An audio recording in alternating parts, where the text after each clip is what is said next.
Hello, welcome back. And if it's your first time, well, I'm glad you found a video. I'm Lisa, and today I'm going to read you a book, and it's Don't Flump the Glump by Shel Silverstein. Something interesting I just read right before we started recording was that most of these little poems were in Playboy magazine. So yeah, it's interesting, I think. So the prologue says, "Now the bears and the bees and the chimpanzees are creatures with which we're familiar. But what do we know of the humble-backed moe, or the ring-tailed speckled hillier, or the tongue-twisted rubber-necked billier, or the gorp-eating calicozillier?" Okay, I'm going to go ahead and apologize for if I mess up these made-up words. So yeah, just bear with me. So, glump. A warning for those who chance to meet a wild glump coming home late at night. Down a dark street, past a graveyard, all alone in a storm. Don't blump the glump. Oh, there you go. That was the glump. So watch out, I guess, because they'll come after you. You don't know what will happen. Could be bad, could be ugly. Hopefully not, though. Quick disguising Guinness. This is the quick disguising Guinness. Didn't he have you fooled for a minute? I wonder if this isn't such a well-known book because it's not like the other ones, The Giving Tree and Up in the Attic or whatever that one was called. Those are the ones I remember. I've never read this one, so that's why I got it. Hopefully I don't regret this. The accident. I think I've killed a dickory. I did it by mistake. I thought she was a ball, so I bounced her off the wall. I had no idea at all that she might break. That poor little dickory. It's like Humpty Dumpty. Well, the coffee doesn't have any pictures, so I'm not going to show you this right now. That silly fish, the coffee, has been swimming in my coffee, but now I've drunk it up, and he isn't in the cup, and he's nowhere to be found. Do you think that he's drowned? That would suck. But I'm pretty sure that he drank the coffee, and I don't know how well it tastes. I think pretty disgusting. The underslug Zaph. I fear the wrath of the underslug Zaph. Will someone else tell him it's time for his bath? I guess he must be stinking up the place or something. Zerbangderock. Yeah. The Zerbangderock has just arrived, and it's up to me to announce him. How do you pronounce him? Yeah, exactly my own problem. Thanks, Silverstein. The Gletcher. See the Gletcher in his cage? His claws are sharp, his teeth are double. Thank heaven he's locked up safe inside, or we'd all be in terrible trouble. Well, I guess we're all in terrible trouble. He kind of escaped, it looks like. Kinda am curious how he looks. Sounds pretty interesting. The Trap. Let us set a little trap for the Grinch, Grinch, Grinch. We can catch him if we wait. I shall be the hunter and bold, bold, bold, and you shall be the bait. Better watch out. We're coming for you to use bait to catch this Grinch. He doesn't look like the Grinch stole Christmas, though. So, must have been a different one. The Bibbly. I feel like he looks like a dog that's head is by his feet, like somehow decapitated and by his feet, or maybe that's just how he lives, backwards. The Bibbly's habits are rather crude.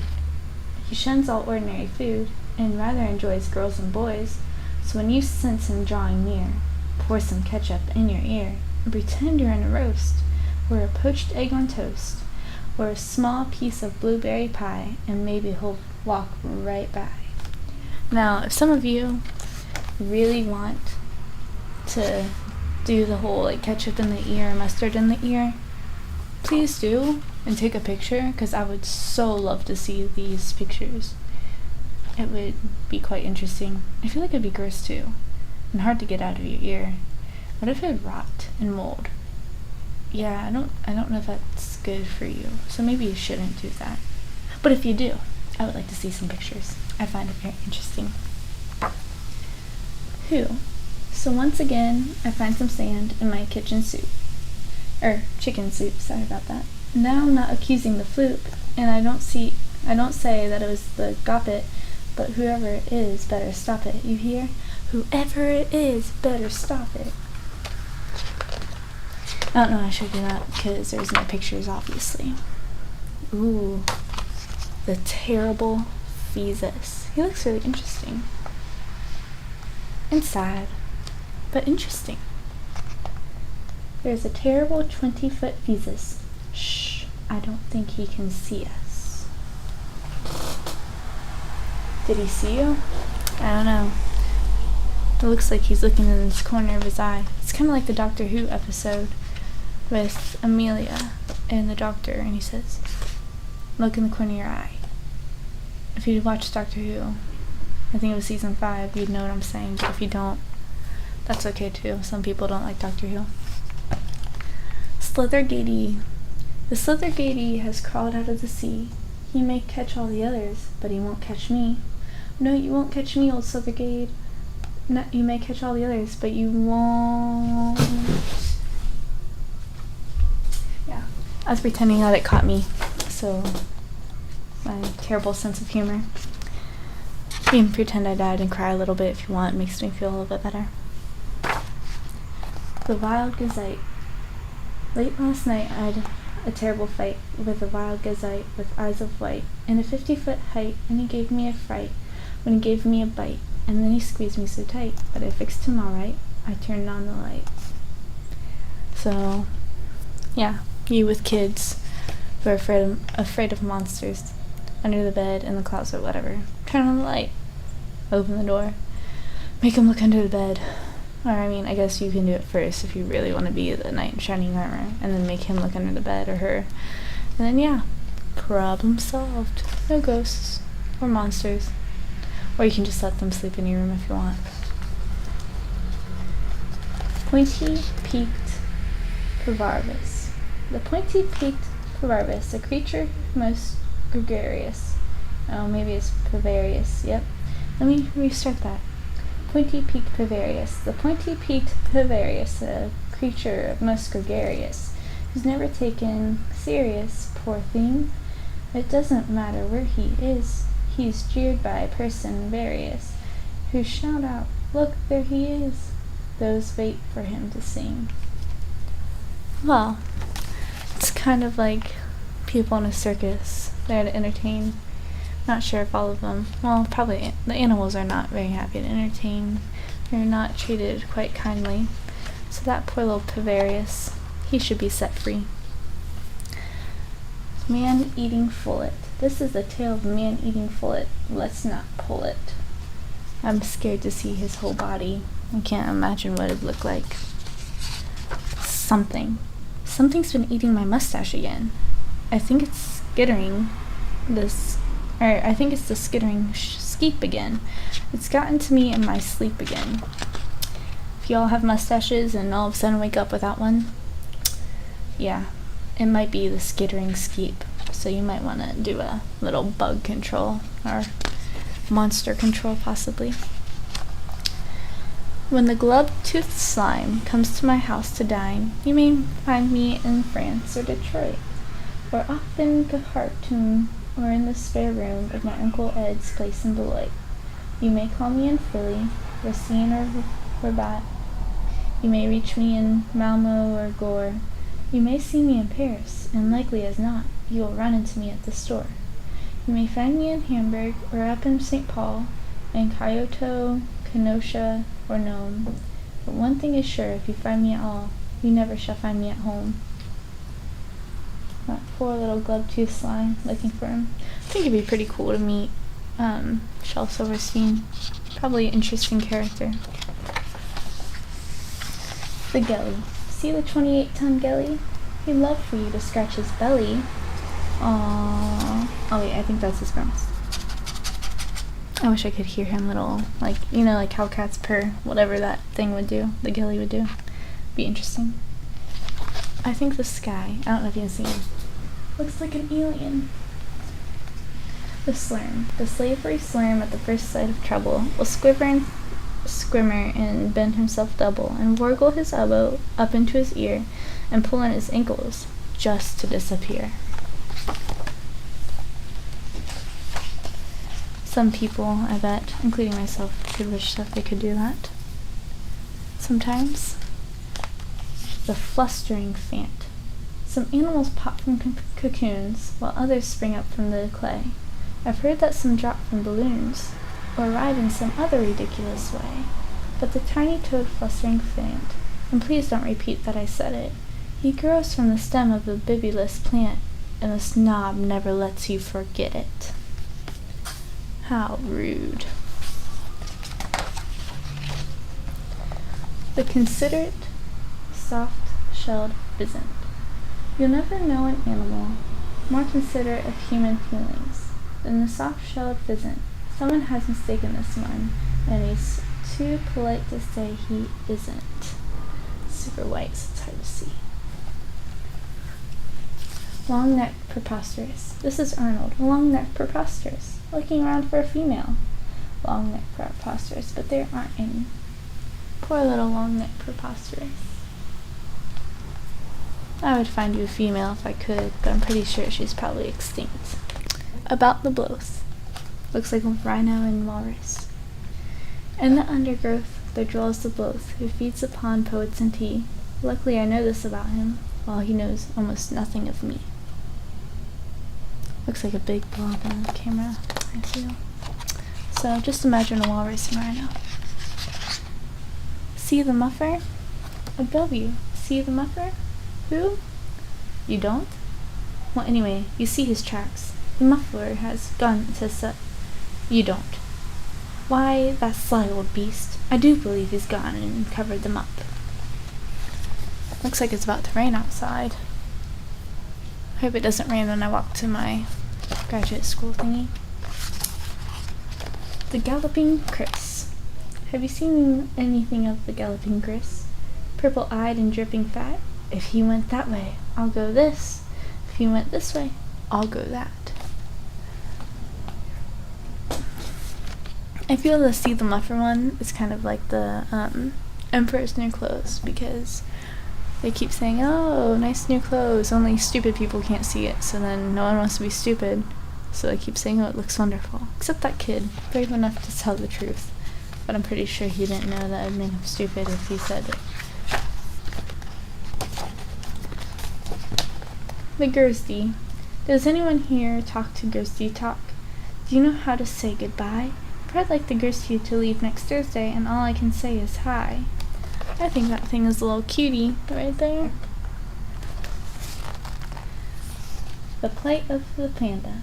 In Manitoba, Canada, there dwells the lop-eared panda, a native of Uganda, who sort of lost his way. The strangest beast I've ran into. He is tended by a Junanta, who comes from South Atlanta, Georgia.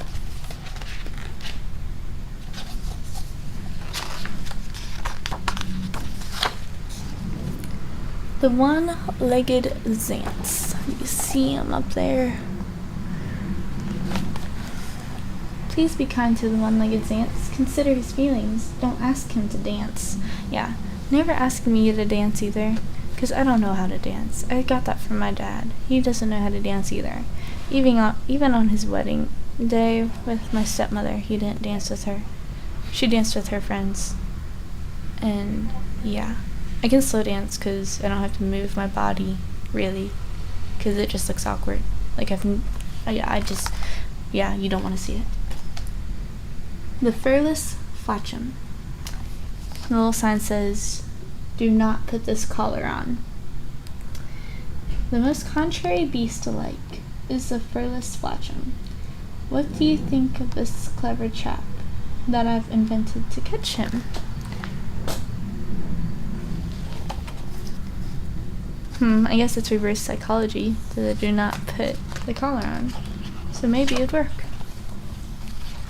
There's a Gretchen in my kitchen. Looks pretty big. There's a scabber-backed Gretchen, who lives in my kitchen, and makes his home under the sink, and lives upon gipes that crawl up out of the pipes, and he takes only potsum to drink. He is friends with the little lubberd who dwells in my cupboard, and often at night after dark they will sit on the stove and converse with the scrove, and catch a few skinch for a lark. Then they'll call to the blossets, who creep from the faucets. They'll sit on the tea kettle's brim, and the slithery scarbage crawl out of the garbage, and jump in the soup for a swim.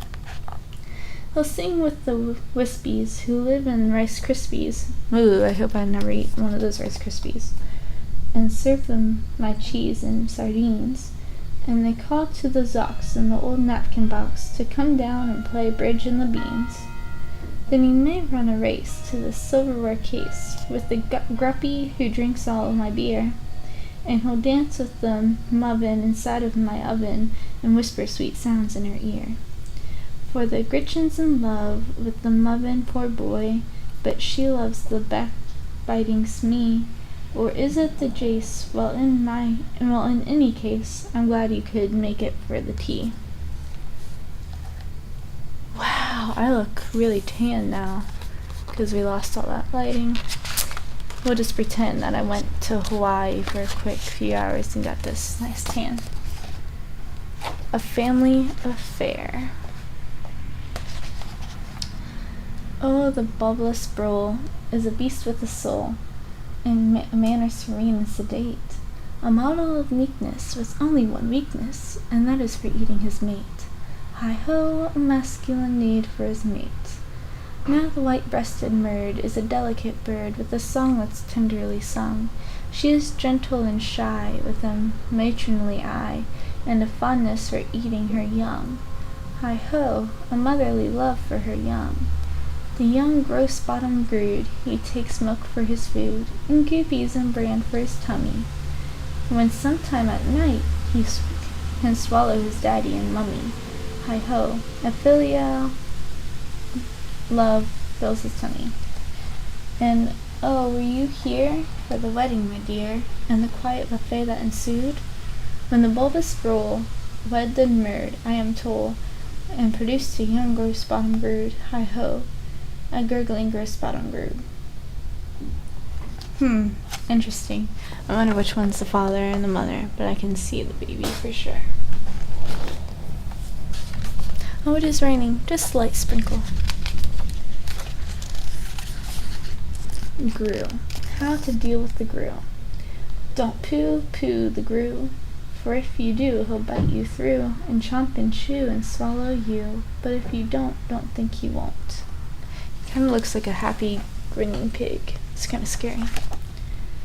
Just kind of. With chicken legs. That's so weird. The bald top drone. I see you there, old bald top drone, hiding in that ice cream cone. I'll get awful, awful sick if I give your head a lick. I mean, it looks like ice cream, so maybe he was a paranoid schizophrenic. Who knows? How to catch a gleech. If you want to catch a gleech, take a paper bag, find a cardboard box, dig a little hole. Put the bag in the box, put the box in the hole, put the gleech in the bag, and there you are. But if you're trying to catch it, aren't you trying to leave a trap for it? I don't know, I'm confused. Or maybe if you catch it, you just want to keep it, and that's why you have that. The egg of the grill. This egg is the feather-breasted grill's. If it makes you feel funny just looking at it, imagine how the grill feels. Yeah, it's just a purple globby thingy.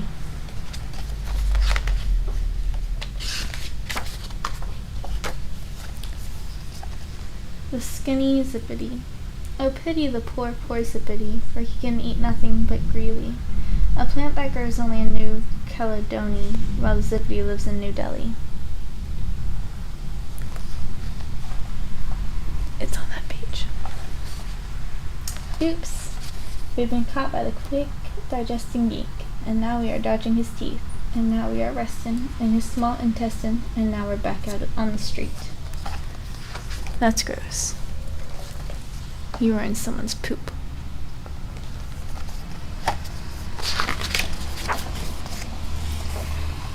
The zoomies. That one right there. The ostrich is known to bury his head, the zombie so much more discreetly. At the very first inkling of danger or dread, will bury himself most completely. If he glimpses the sound or the odor of man, he envisions a horrible death. So he buries himself deep down into the sand and sits there just holding his breath. So the next time you're down to the beach at Strand, so sunny and splashing and gay, remember the sunbeams sit under the sand, just waiting for you to go away. The flying festoon. I'm going to ride on the flying festoon. I'll jump on his back and I'll whistle a tune.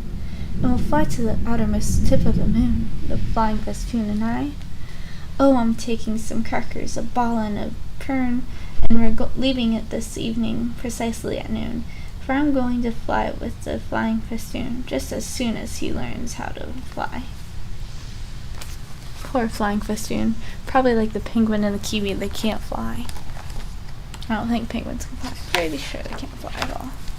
Which I learned interestingly that penguins, they like to have intercourse with dead penguins. And I don't mean just riped dead penguins, I mean penguins that have been dead for a year. Just like a random little fact that I thought you should know since I know now. In Waukesha, Wisconsin, I'm assuming. Or Whisk, I don't know. Look at it, I think that's adorable. In Waukesha, Whisk, you take quite a risk. Whenever you go to the movies, for there in the dark lurks the devil-toed bark and the man-eating scale-faced scoobies. There are gobble-eyed gorks and slimy-tailed borks and hunchlings and broggy-beaked busies and gumboons and growers and globobobs and creasleys of various sizes. There are bony-backed bleaks and razor-toothed cleeks, and the shivery shrieks from the gatoring geeks are worse than the snort of the snorkel. Their glumdords and speen and the grismy's scream may awaken the foul-tempered Fisk. And the scale-faced scoobies and that dwell in the movies right here in the Waukesha Whisk. Man, so many words I don't understand. And it's raining harder. It's so beautiful. That's like, a lot of people don't like rain, but I do because it shows like everyone gets their umbrellas out, and being on campus, a lot of people get them out in the same area, and it's like a colorful rainbow.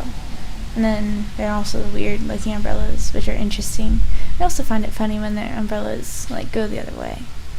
I need to find my umbrella since I live off campus. It was free, and it's a big one, but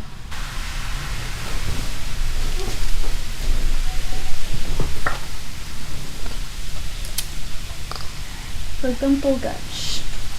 He's that yellow guy.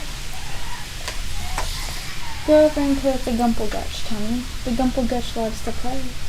You may bounce on his belly and call him Old Nelly and fill up his nostrils with clay.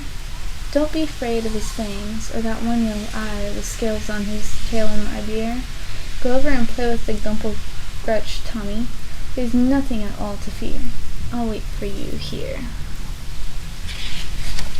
I think he's trying to get rid of the kid.